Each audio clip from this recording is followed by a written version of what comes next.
Devil Hunters Chainsaw Man Chapter 127 has Asa drifting further and further away with each negative thought. Let's go ahead and start off with the beginning of the chapter where Fujimoto does this incredible thing when she's being drifted away because the falling devil has destroyed the building that she's at, and you see the falling devil's hand pointing out like this. I think aesthetically, just a cool design choice that Fujimoto has made here with this opening shot. Anyway, as Asa's desperately trying to hold on, this is where the falling devil, and someone has this incredible parallel of the falling devil holding on to Asa. She's cupping Asa's ears, and the darkness devil torso with the four faces with the see no evil, speak no evil type of thing. Very great shout out or parallel to what we're seeing here with these panels side by side. But the falling devil ends up telling Asa that she basically senses the fear in her sweat. Her attachment to life is weak to begin with. And the falling devil, I don't know if this is specifically for Asa or the falling devil is a bit of a Mother Teresa before the people she eliminates fall to their demise. But she's like, look, life is weighing heavy on you. I promise you, if you let go right now, I'm gonna make it super easy and you're gonna die a peaceful death. And considering how much crap Asa has gone through, Asa looks at Yoru shouting at her, and man, poor girl. I know I say this each and every week. I really want to give this girl a hug. She has went through so much. But anyway, she's looking at Yoru shouting at her, and Asa, as she's dangling on as the falling devil is cupping her ears, and she lets go and she starts falling. And as she's falling, she's talking to herself, feeling at ease. And she's like, you know what? I don't have to get my feelings hurt anymore. I don't have to lie in bed with any regrets thinking about what I did wrong, except the regret that, well, if she was with somebody, because, you know, she's scared of being alone. We discovered that last chapter. If she had a companion, she definitely would have committed her all to that person. So it's unfortunate that she basically gives up on life. And as she's drifting apart, we see this fantastic double spread as Asa's drifting away and Chainsaw Man saving her in the nick of time. And I am getting goosebumps thinking about it, because if there's any person she's gonna give her heart towards, definitely going to be Denji. She's giving her all right here. And this is where Denji has some of the realest conversations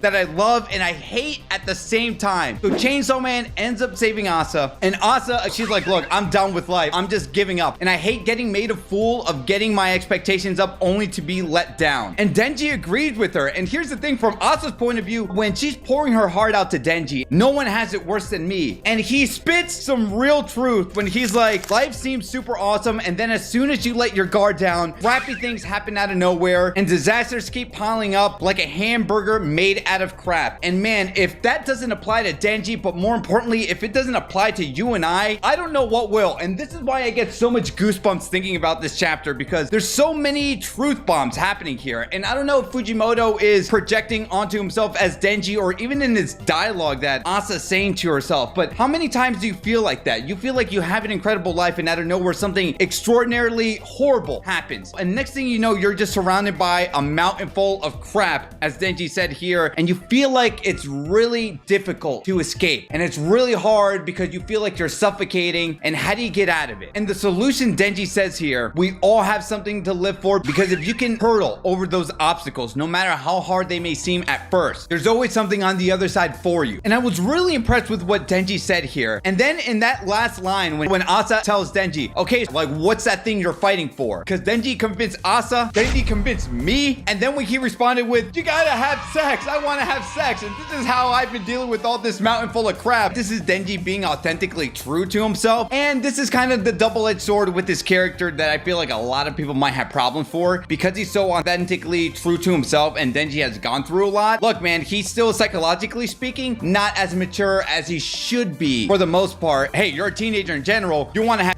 or you have never experienced, let me tell you, it's pretty fantastic. To fight, to live another day, to have some, my hat's off to you. But that is the answer I wish he didn't say to Asa, because Fujimoto did such an excellent job here describing it. Look, we've all been through crap, and life is hard, and life only gets harder from time to time, and it might not be fair for each and every one of us, but you gotta fight for something. So when he responded with, well, how would Denji say, what's the thing you gotta fight for to live for another day? And the answer is, well, it does fall in line with Denji's character, but does that mean I have to like it? No, I actually don't like it. I hate how that was the answer, because I swear to you, I was in Asa's POV, and I'm like hearing this, and I'm like, man, Denji is saying some real truth right now, only for him to answer, hey, you know how you get out of it? Or you know how you fight to live for another day? Sex trumps everything. The end. And I'm like, Oh my god. But let me go ahead and just compliment Fujimoto's paneling with this, because I really like this back and forth of how he draws these panels of Asa just in terror, with Chainsaw Man really gripping onto dear life, and they're having this really serious conversation in one of the most dire and just crazy scenarios within all of Chainsaw Man, to be quite frank. Asa's drifting away, and the heavier that her heart feels with regret, the heavier she's constantly being floated up into the air as Denji's just dangling on. And the only thing that's retracting her from drifting even further is the happy thoughts that he's kind of telling her to think about. Ice cream, cats, dogs.